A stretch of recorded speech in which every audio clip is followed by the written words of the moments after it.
Praise God. Isang mapagpalang gabi po sa lahat. Ang pinakamataas na mapurit, pagluwalhati, karangalan sa ating tagapagligtas na Panginoong Hesukristo.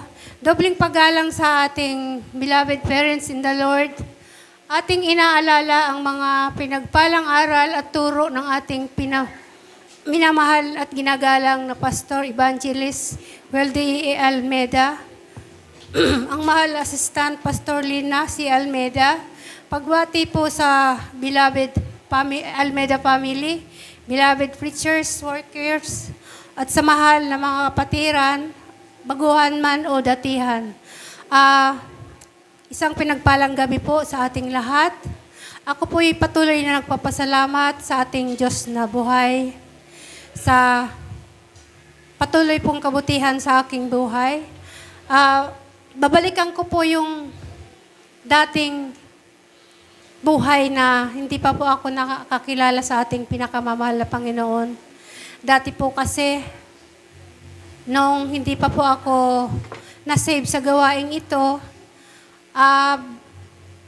ugali ko po talaga yung konting, lang po, yung masama ang loob ko, post sa Facebook.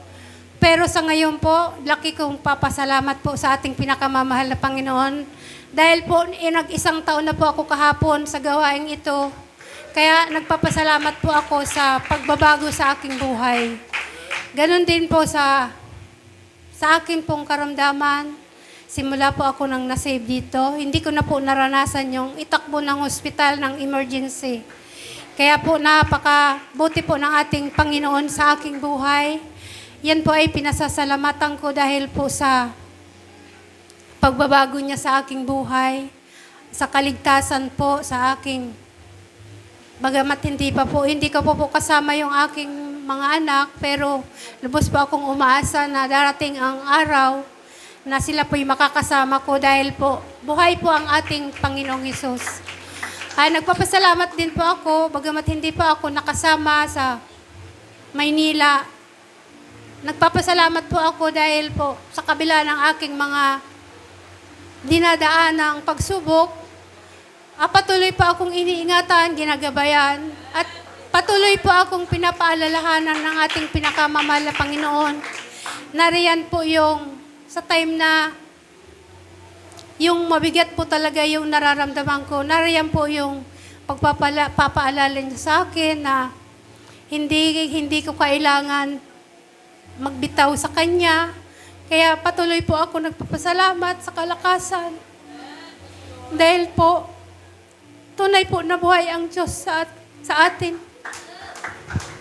Nagpapasalamat po ako ng lubos dahil po, yung tuwing mag-pray po talaga ako, ang hinihiling ko po sa Kanya, yung paalalahanan po ako in time na ako'y nalalapit sa pagkakamali.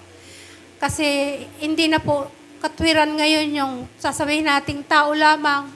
Kailangan po talaga yung